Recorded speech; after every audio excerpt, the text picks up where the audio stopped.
우리 행복 찬양을 늘 하고 있는데요. 사람마다 저마다 행복을 추구하고 있잖아요. 근데 행복을 추구하는 바가 사람마다 다 달라요. 어떤 사람에게는 돈이 행복이다. 어떤 사람에게는 건강이 행복이지. 어떤 사람은 사랑하는 사람이 있어야 행복하지. 어떤 사람은 좋은 집에 살아야 행복하잖아. 추구하는 바가 다 다르고, 그렇기 때문에 행복의 정도도 다 다릅니다.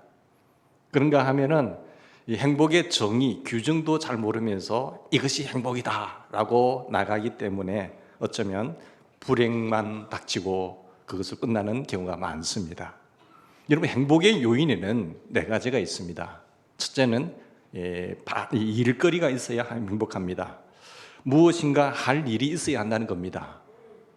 여러분, 할 일이 없다고 한다는 것은 참 불행이에요.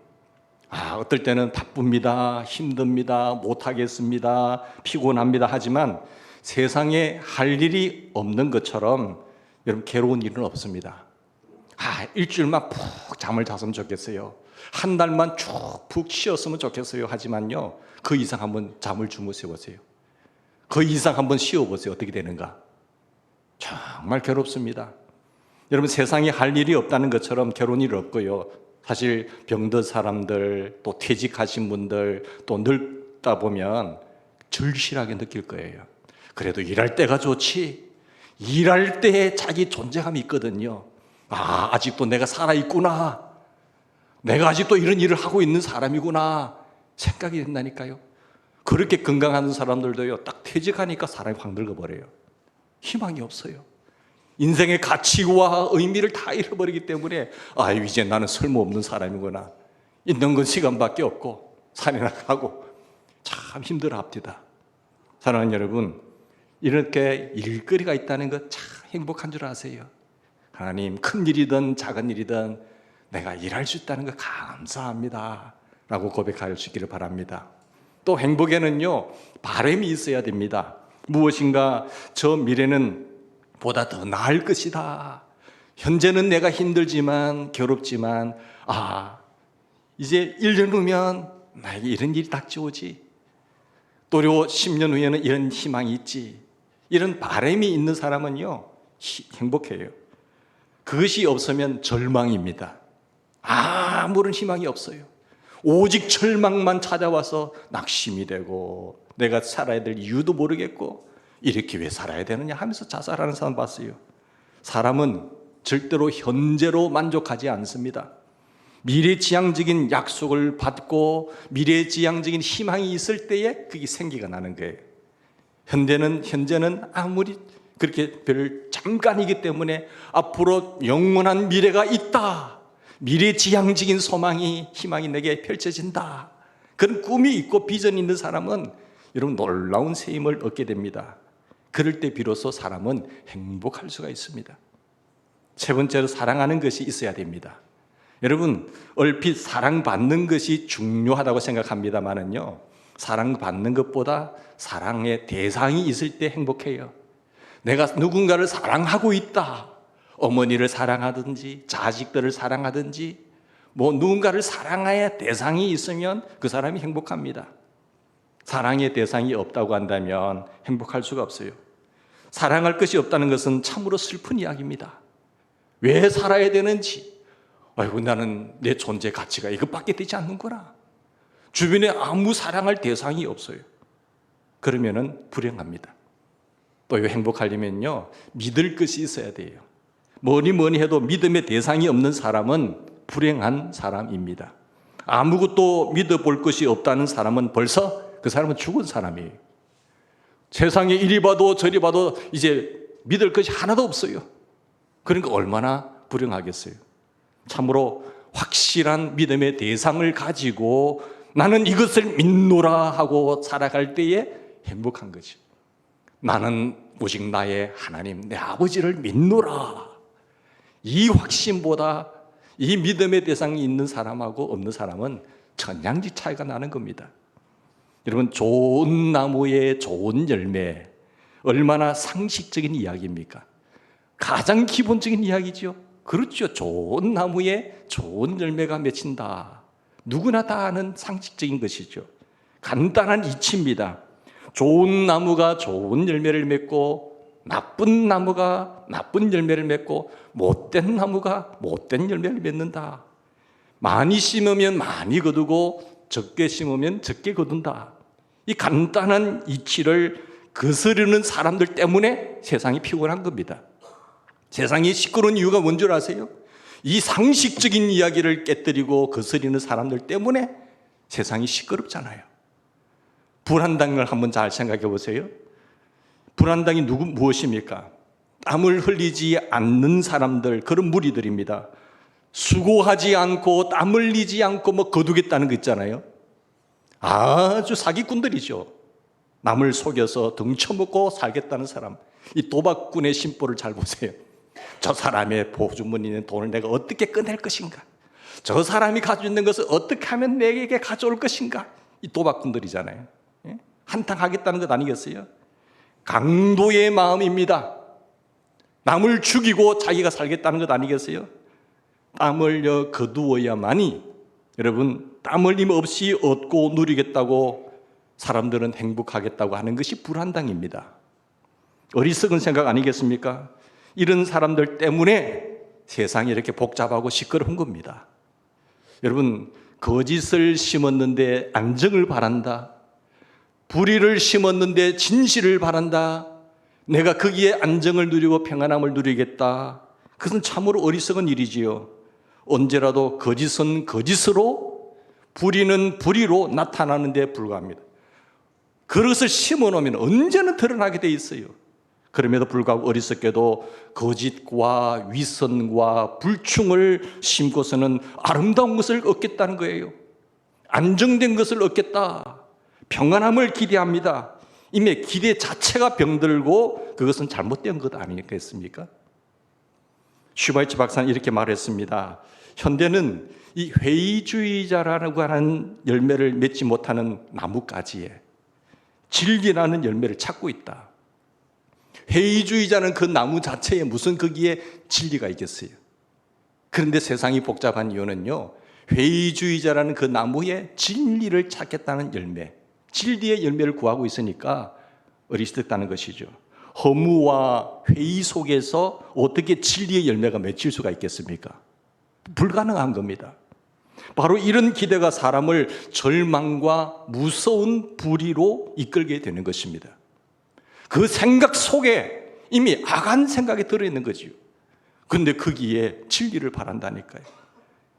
여러분, 마당 한 구석에 예를 들어서 감나무를 심어놓고 그 옆에 옛날에는 이 보면 이 나무로 된 전봇대를 세워놓았다고 합시다. 근데 이 감나무는 처음에는 작아요. 근데 나무 전봇대는 커요, 높아요. 그런데 세월이 흐르다 보면요, 감나무는 적지만 생명력이 있어요. 근데 이 나무 전봇대는 세월이 흐르면 흐를수록 썩습니다. 그 높이 솟았던 전봇대지만 세월이 흐르면서 썩어버려요. 그래서 넘어지는 겁니다. 생명에 있는 감나무는요, 점점 자라나요. 꽃이 피어 열매를 맺습니다. 사람들에게 행복을 줍니다. 사람들에게 기쁨을 줍니다. 주인에게 기쁨을 주는 것이죠. 봄에는 키는 작지만 봄에는 푸른 잎이 삭트게 되고 꽃이 피게 되죠. 열매로 인해서 주인이 기뻐하는 것입니다. 여러분, 감나무와 나무 전봇대를 깊이 생각해 보세요. 여러분, 얼마나 중요합니까? 생명은 반드시 자라게 되어 있습니다. 교회를 몇 년 다녔든지 중요한 거 아니에요. 생명이 있는 그 신앙 속에는 반드시 자랍니다. 운명은 반드시 열매를 맺게 되어 있습니다. 열매에 대해서 우리는 진실해야 될 것입니다. 왜 나는 이 열매를 맺혔는가? 아니에요. 그것은 언젠가 나도 모르게 그런 씨앗을 심었습니다. 그래서 오늘이라고 하는 열매가 맺히게 된 겁니다. 이런 말이 있습니다. 나이 40이 넘었으면 자기 얼굴에 책임을 지라. 나이 40이 넘었나요? 여러분, 얼굴 모습이 어떠세요? 마음이 늘 울적하고 늘 마음에 짜증이 있고 분함이 있고 한이 맺힌 사람이 우울함에 맺혀 살았다고 한다면 40이 넘으면요, 분명 얼굴에 색이 달라져요. 그게 하루아침에 그런 얼굴이 된 건 아닙니다. 실제로 저는 그런 것을 많이 봅니다. 젊은 사람은 분명 예쁜 사람이 있고 또 안 예쁜 사람이 있어요. 왜? 시가 그러니까. 부모님이 그런 것을 물려줬으니까. 날 때부터 이 예쁜 사람이 있더라고요. 자라면서 뭐 그렇게 꾸미지도 않았는데 그냥 자체가 예뻐요. 근데 그런가 하면은 안 예쁜 사람이 있더라고요. 젊을 때는 예쁜 사람이 있고 안 예쁜 사람이 있는데 나이가 좀 들면 다 비슷비슷해요. 뭐 그거 성형수술 한다느니 해봐야 그 표시가 다 나요. 그죠? 예쁘도 그저 그렇고 나이가 들면 외모는 그렇지 않습니다. 그 미스 코리아다 뭐 예쁜 탤런트다 나이 들어보세요. 그 보면은 이 사람이 언제 탤런트였느냐 그런 의문이 들 정도로 그렇게 똑같은 말씀이죠. 그런데 다른 게 하나가 있지 않습니까? 여러분 얼굴 빛은 달라요. 얼굴 빛은 한 사람은 얼굴이 썩었고 한 사람은 얼굴이 빛이 나요. 예? 그것도 열매입니다. 여러분 옆 사람 얼굴 한번 보세요. 어떻는가? 자, 40이 넘으면 그렇게 된다니까요. 자, 50이 넘으면 어떻게 될까요? 이런 말이 있어요. 주변 환경에 책임을 져라 하는 거예요. 40이면 자기 얼굴에 책임져야겠지만 50이 넘어서 사람들이 나를 어떻게 바라보느냐 주변 환경에 신경을 써야 됩니다. 주변 사람들이 나를 왜 이렇게 괴롭힐까? 왜 사람들은 나에게 이런 말을 하지? 왜 이렇게 나에게 불친절하지? 이 교회는 왜 이렇게 불친절해? 왜 나에게 특별히 이런 말을 하고 있지? 여러분, 이것이 열매라는 사실을 잊지 마세요. 내가 나이 50이 되도록 이렇게 살았기 때문에 주변의 환경이 나를 그렇게 평가하는 거예요. 주변에 무엇이라 나에 대해서 이렇게 말했다 저렇게 말한다 말할 자격이 없어요. 평소에 50년 동안 내가 그런 환경을 심었다는 것이죠. 이렇게 살았기 때문에 이런 대우를 받는 것입니다. 누구를 탓하지 맙시다. 이것이 심은 대로 거두는 이치입니다. 상식입니다. 겸손하고 진실한 사람의 자기 인식이라니까요. 오늘 본문 말씀에 분명히 이 가을의 메시지로 주고 있습니다. 좋은 나무가 나쁜 열매를 맺을 수 없고 우리 주님께서 말씀하시잖아요. 세상을 창조하시고 구원하신 주님이 말씀하세요. 네가 좋은 나무니? 그러면 나쁜 열매를 맺을 수 없어. 못된 나무가 못된 열매를 맺을 수 있다고 말하잖아요. 이것은 자연의 얘기가 아닙니다. 자연의 이치지만 하나님의 말씀이에요. 하나님의 역사가 그렇다는 겁니다. 이걸 누가 그러겠습니까? 이걸 누가 뒤집겠습니까? 생각해 보세요. 좋은 열매를 맺고자 하는 생각은 여러분 잘못된 생각입니다. 좋은 나무가 되고야 하셔야 됩니다. 나는 좋은 나무가 되려고 노력하셔야지 자꾸 열매만 생각하는 사람이 있어요. 나무 자체는 못된 나무인데 무슨 거기에 선한 열매, 좋은 열매를 기대합니까? 그건 불안당입니다. 그 강도의 심보예요. 항상 우리는 좋은 나무에 신경을 쓰면 자동적으로 그 나무에는 그 열매가 맺히게 되어 있습니다. 그래서 그 열매로 나무를 알지라 이렇게 주님 말씀하고 있잖아요. 좋은 나무는 좋은 종자로부터 비롯되잖아요. 그래서 사람들은 종자를 잘 찾습니다. 똑같은 그 나무라고 하더라도 어떤 종자냐 이 신경 쓰잖아요.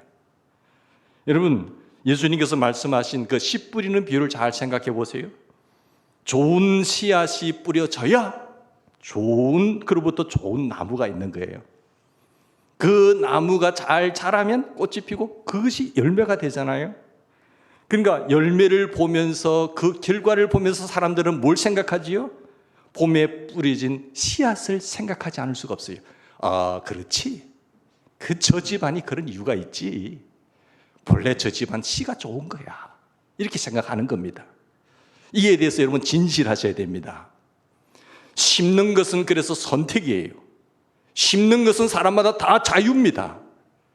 그러나 추수하는 것은 뭡니까? 심판이에요. 추수는 보상입니다. 그래서 열매보다 더 중요한 것은요, 봄에 씨앗이 더 중요하다는 겁니다. 다시 한번 생각해 봅시다.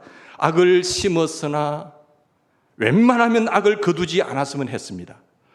악의 열매는 나타나지 않았으면 좋겠다. 그렇게 백날 기도해 보세요. 그 열매가 바뀌는가? 하지만 악을 꼭 거두고 말 것입니다. 나는 바라지 않지만 악을 심었으면 반드시 거두게 되어 있습니다. 이것은 심판이니까요. 좋은 씨앗을 뿌렸는데 나는 잊고 살았어요. 선한 일, 좋은 일 많이 했어요. 나는 잊고 살았는데 그러나 언젠가는 반드시 좋은 열매가 맺힙니다. 이것은 은혜니까요. 하나님의 은혜니까요. 그래서 선을 행하다가 절대 낙심하지 마세요. 심판도 은혜도 다 같은 맥락입니다. 문제는 내가 악한 생각을, 악한 열매를 심었기 때문에 악을 거두는 것이 맞다는 것이죠. 여기에 이익할 사람이 있습니까? 거기에 이의를 다는 사람은 아주 불안당이고 강도의 심보라니까요.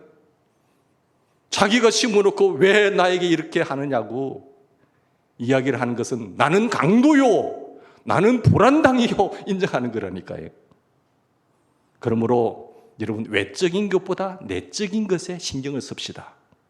겉으로 나타나는 것보다 속에 있는 것을 볼 줄 알아야 합니다. 여기에 관심이 더 있어야 돼요. 겉으로 아무리 꾸며봐야 속에 말 한마디 튀어나오는 것이 행동이 아주 못마땅하고 피곤하게 하고 어지럽게 하는 사람이 있잖아요. 아주 피곤한 사람이지요. 속의 것은 가꾸지 않으려고 하면서 나중에 다 속에 게 드러나는데, 원성은 여러분, 이 완성이라고 하는 것은 양에 있지 않고 질에 있습니다. 양은 그렇게 별로 중요하지 않아요. 하나를 거두더라도 좋은 질을 거둬야 됩니다. 중요한 것은 어떤 사람이 되느냐가 중요한 것이지요. 얼마나 소유했느냐가 중요하지 않습니다. 사람들은 그 열매 소유에 관심을 갖고 나가지만요, 악한 사람에게 많은 소유를 맡겨보세요. 그 사람 자체가 악하기 때문에 그 많은 소유로 가지고 사람들을 해치는 겁니다. 선한 사람, 좋은 사람에게는 많은 소유를 맡기더라도 그건 나눔이 될 것이고 사랑을 베풀 것이고 좋은 영향력을 끼치잖아요. 그래서 열매보다도 중요한 것은요, 사람입니다. 저 사람이 얼마를 소유하고 있느냐 더 중요한 것이 아니고 그 사람이 어떤 사람이냐가 중요하다는 것입니다. 열매를 보고 나무를 알라. 얼마나 평범하고 엄연한 진리입니까? 이것을 거스르려고 기도를 한다든지 하면 안 되는 것입니다. 여러분, 진실하라. 그래야 진실의 열매가 있잖아요. 자, 보십시다. 마음은 씨앗입니다. 그 마음에서 나오는 말은 열매예요. 자, 그 사람 속에 있는 뜻은, 좋은 뜻은 행위예요. 뜻은 씨앗이지만 그로 인해서 나타나는 행위는 열매입니다. 자, 그 사람 속에서 나오는 어떤 인격이라는 그 나무에서, 인격은 나무지요? 공인된 어떤 평판이라든지 또 공인된 그것은 열매잖아요. 당연하죠. 그 사람의 그 인격에 그렇게 평판이 나오는 거예요. 그 사람의 공인이 나오는 거잖아요. 나쁜 열매를 맺었으면 그것을 인정해야 할 것 아니겠습니까? 우연은 없습니다. 사람들은 우연을 바라지만 우연은 없어요. 우리 주님 말씀하셨잖아요. 잠시 한 마리도 하나님의 허락 없이는 떨어지는 법이 없다고 했어요. 사람들은 우연이라고 말을 하지만은, 그래서 환경을 탓하고 분위기를 탓하지만은 환경이나 분위기를 탓하지 마세요. 이 동네는 왜 이래? 무엇이 어떻고 환경이 어떻고 사람들이 어떻고 그런 말 하지 마세요. 그러면 왜 이게 오십니까? 거기 계셔야지. 예? 사랑하는 여러분, 환경이나 분위기를 탓하는 게 아니에요. 이것은 성경을 거스르는 것입니다. 세상을 원망할 것 없습니다. 환경과 조건은 양의 문제지않아요. 그러나 근본적인 시를 바꾸지는 못합니다. 시가 본래 그런 시인데 그게 무슨 양을, 그리고 그 양이 질을 바꿀 수 있습니까? 질을 못 바꿉니다. 물론 바꾸어지지도 않습니다. 여러분, 비바람이 치고 가뭄이 들고 또 비가 적게 내리고 장마가 지고 거름이 잘못되고 또 어떻게 됐다고 해서 콩이 팥으로 바뀝니까? 그 질 자체는 바뀌질 않아요. 양에 조금 차이는 있겠지요. 콩은 콩입니다. 팥은 팥입니다. 많이 맺고 적게 맺는 것은 별 문제라니까요. 자, 콩이 다른 것으로 변화하지 않는다는 겁니다. 콩을 심어놓고 나는 콩이라는 나무인데, 콩나무인데 팥을 기대한다? 그거는 어리석은 생각이지요. 잘못된 생각이지요. 그건 강부의 생각이지요. 환경이 씨를 바꾸지는 못합니다. 이것이 오늘의 성경이 주는 교훈이에요. 간혹 부부싸움 하잖아요. 물론 인고 부부들이 많겠지만 부부싸움하는 그런 가정들 보면 남편이 어느 사이에 그만 악마가 되어서 변해가지고 아내에게 폭력을 쓰고 폭언을 합니다. 그리고 어떻게 당신이 나한테 이럴 수 있느냐라고 부인이 이야기를 하면 남편이 말을 하죠. 나 본래 그런 사람 아니었어. 나는 본래 그런 사람이 아니었는데 너하고 사는 동안에 이렇게 됐다라고. 다 너 때문이다라고 이야기해요. 이게 말이나 되는 이야기입니까? 안 되는 얘기니까. 말이 이상하잖아요. 사실 경건한 가정에서 자란 사람은요, 그렇게 악한 사람이 되지 못해요. 뭐 악한 생각을 갈 수도 없어요. 그죠? 근데 못된 것을 늘 부모에게 배우고 그렇게 듣고 자란 자식들 컸어도 그렇게 되는 거예요. 입만 열었다 하면 흉한 말이나 하고 남을 헐뜯고 비방하고 무엇이 어떻고 무엇이 어떻고 그렇게 말을 한다는 게 왜? 듣고 배운 것이 그러니까. 그게 심겨져서 싹이 난 거예요. 나무가 됐어요. 이제 열매로 툭툭 튀어나오는 거예요. 어떤 환경이라 하더라도 지구가 두둥강이 나더라도 질을 변화시키는 것은 아닙니다. 질은 질이에요. 환경 탓으로 돌리지 마세요. 그것이 오늘의 성경이요, 오늘의 주님께서 우리에게 주시는 메시지입니다. 그런 거로 그가 무엇을 받고 무엇을 들었느냐 하는 것은 매우 중요합니다. 그래서 밥상머리에서 자녀를 망치는 말을 하지 마시란 말이에요. 자식에게 좋은 것을 물려주지 못하는 부모는 굉장히 악한 부모입니다. 자식은 그렇게 되지 않아야 되잖아요. 그런데 밥상머리에서 자꾸 그런 말을 합니다. 그러면 자손 대대로 망할 징조의 집안이 되는 겁니다. 사랑하는 여러분, 간혹 우리는 무의식 속에서 말할 때가 있잖아요. 심리학자는 말을 합니다. 무의식도 의식에서 나온 것이라고 말을 합니다. 그러니까 잠꼬대도 조심하셔야 됩니다. 그게 진실이에요. 남자분들 평상시에는 의성을 가지고 판단해서 말을 하지만 술 마시고 술이 가득 차서 취해가지고 말하잖아요. 그게 진실이에요. 잠꼬대 녹음 잘 해보세요. 이 사람이 무슨 잠꼬대를 하느냐고. 자기는 안 그랬다지만 딱 들어보세요. 내가 이런 말을 했어? 당신이 정체지. 꿈도 회개하셔야 됩니다. 무슨 생각을 하고 있기에 꿈도 그런 꿈을 꿉니까? 그래서 우리가 잠들기 전에는 TV도 그렇고 보는 것도 조심하셔야 돼요. 생각하는 것이 가득 있으면 그게 꿈에도 나타나요. 그리고 그런 어떤 말도 잠꼬대도 그런 말을 한다니까요. 이상한 것만 보니까 밤새껏 그런 꿈만 꾸다가 시달리지요. 생활 속에서도 나타나게 되고 어느 사이에 마음이 황폐해지고 내 마음이 거칠어졌습니다. 심은 대로 거둔다는 것입니다. 의식의 세계, 사상의 세계, 행위에까지도 다 열매라는 것을 잊지 마세요. 그런 거로 소중한 것, 귀한 것을 심으셔야 됩니다. 그것을 심으셔야 돼요. 좋은 나무가 되고야 좋은 열매를 기대할 수가 있습니다.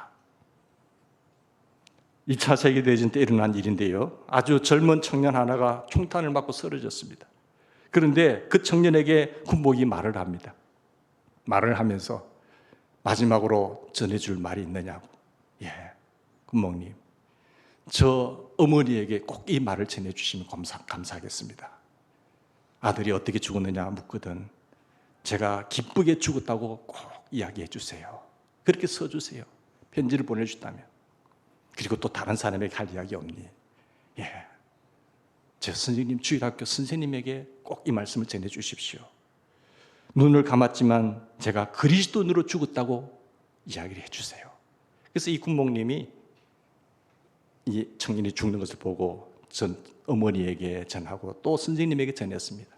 선생님에게 이 사람이 그리스도인이 되었다고 말을 하니까, 그리스도인으로 살다가 죽었다고 하니까 선생님이 참 깨달은 게 있다고 합니다. 회신의 답장이 온 게 뭔가 하면은, 내가 할 일이 결코 헛되지 않았다고 생각되기 때문에 다시 제가 교회 학교 사역을 계속 하겠습니다라는 말이었어요. 어릴 때 이 자식들 가르쳤는데 뭐 변화도 없고 했는데, 커서 이 사람 마음속에 어릴 때 들었던 메시지가, 그 시가 자라서 이런 고백을 하게 됐다는 것이 참 보람으로 느껴졌다는 것이죠. 사랑하는 여러분, 무엇을 심겠습니까? 선한 것, 좋은 말씀을 심었다고 한다면 기대 안 하셔도 반드시 그 나무는 자라고 열매로 나타날 줄 믿습니다. 그래서 선을 행하다가 결코 낙심하지 마시기 바랍니다. 어렸을 때 철없이 들었던 한마디가 마음속에 심겨져서 전쟁터에서 죽은 청년의 생명을 인도했잖아요. 심는다는 것, 좋은 씨앗을 심어야 좋은 나무가 된다는 이 원리가 얼마나 중요한 원리입니까? 굳이 좋은 열매를 맺으려고 몸부림친다든지 선하게 사느니 선행을 하느니 봉사를 하느니 다 하잘 것 없는 것입니다. 좋지 못한 나무 자체가 뭔가를 잘 보이기 위해서, 자기 이름을 드러내기 위해서 이런 일 저런 일 해보지만 결국은 악한 열매로 나타나는 거예요. 왜? 종자 자체가 잘못된 것이니까. 좋은 나무만 되면 언제라도 좋은 열매를 맺게 되어 있고, 또 그럴 기회는 반드시 오게 되는 것입니다. 근데 성경으로 돌아가서 한번 봅시다. 바리새인들 한번 보실까요? 얼마나 좋은 선한 일을 하려고 애를 썼습니까? 자기 이름 드러내려고 종교적인 기득권을 가지고 교회에 와서 자기 이권을 챙기려고 많은 사람들에게 생활하잖아요. 이런 일을 해야 된다느니 저런 일을 해야 된다느니. 그러면서 바리새인과 이 사두개인들 보시면 결국은 위선자가 됩니다. 그래서 예수님께 책망을 받지요. 이 외식하는 서기관들과 바리새인들아 라고 이야기하는 거예요. 위선자예요. 나무가 못된 나무인데 선한 것을 기대하면서 자기 얼굴을 드러내고 있다니까요. 그리고 외식주의자가 되고 위선자가 되고 예수님을 십자가에 못 박기까지 합니다. 이런 사람들이 현대에 없을까요? 많이 있습니다. 주의 이름으로 귀신도 쫓아냈는데요, 이런 선한 일도 했는데 권능도 행했는데요, 주님 우리 모르시나요? 이 불법을 행하는 자들아 다 떠나가라 하시잖아요. 주여 주여 한 자만 다 천국 들어가는 것이 아니다. 엄중하게 들으셔야 됩니다. 교회에서 내가 어떤 위치를 가진느냐, 내가 그 교회에 몇 년간 다녔느냐, 중요한 것 아닙니다. 중요한 것은 내가 어떤 나무냐, 예수님이라는 분이 내 안에 계시느냐, 내가 그리스도 안에 머물고 있느냐가 중요한 거예요. 여러분, 거짓 선자들 마찬가지입니다. 나름대로는 가르치느라고 떠들어 보았지만 결국은 거짓을 심잖아요. 그것 외에는 거둘 것이 없다는 것입니다. 그래서 16절 보세요. 그의 열매로 그들을 알지니라. 왜 이런 열매가 맺히냐? 악한 나무기 때문에 그래요. 그런 거로 열매로 그들 나무를 알라 하십니다. 열매의 진실을 인정하고 다시 회개하고 원점부터 다시 시작하셔야 됩니다. 이것 없이는, 회개 없이는 새로 사람이 될 수가 없습니다. 자, 예수님 말씀을 한번 봅시다. 나는 포도나무요 너희는 가지니 저가 내 안에 내가 저 안에 있으면 이 사람은 열매를 많이 맺느니라 했어요. 여러분, 가지가 나무에 붙어 있으면 많은 열매를 맺고 내 말이 너희 안에 거하면 많은 열매를 맺는다고 말씀하십니다. 그래서 갈라디아서 6장에 보면요, 선을 행하다가 낙심하지 말라라고 말씀하십니다. 왜? 언젠가는 거두기 때문일까요? 내가 거두든지 우리의 자녀들이 거두든지 반드시 선한 것을, 좋은 것을 심으면 우리의 집안은 귀한 것을 거두게 되어 있습니다. 그런데 우리의 종자 자체가 잘못되면요, 그것은 결국은 악한 것을 거두게 되는 것입니다. 좋은 나무가 되었으면 그것으로 족합니다. 열매는 뒤에 따라오는 것입니다. 사람들은, 현대인들은 열매에 너무 초점이 맞춰져 있지만 주님은 네가 어떤 나무냐라는 것을 봅니다. 철학자 데크라트는 말합니다. 나는 생각한다, 고로 나는 존재한다. 그렇지요. 이성을 소중하게 여기는 인생관이잖아요. 생각이 있는 사람이잖아요. 그런가 하면 칼바르트가 말을 합니다. 그는 나는 생각함으로 존재한다는 말을 했습니다. 그는 하나님의 은총을 생각하는 사람입니다. 하나님이 나에게 이런 좋은 은혜를 주셔서 예수님을 알게 하고 예수님을 나의 주인으로, 나의 왕으로 모신 사람이다. 나는 주님 안에, 주님은 내 안에. 그래서 새로운 피조물이 된 존재요, 감사하는 거죠. 하나님의 말씀이 들려지고 하나님의 말씀이 믿어지고 하나님의 말씀이 마음에 충만하고 그 말씀에 감격하고 그것이 내 의지가 되기에, 그러므로 나는 존재한다라는 것입니다. 여러분, 이 가을의 메시지를 잘 들어보십시다. 내 지식, 내 의지, 그리고 내 성품, 내 고집, 그것으로부터 맺힌 열매가 무엇입니까? 여러분, 지난 과거를 한번 생각해 봅시다. 어떤 열매가 맺혀지고 있습니까? 다시 한번 생각을 가다듬읍시다. 원점으로 돌아가서 다시 시작하셔야 됩니다. 그렇지 않고는 결단코 천국을 볼 수가 없기 때문이지요. 기도하십시다.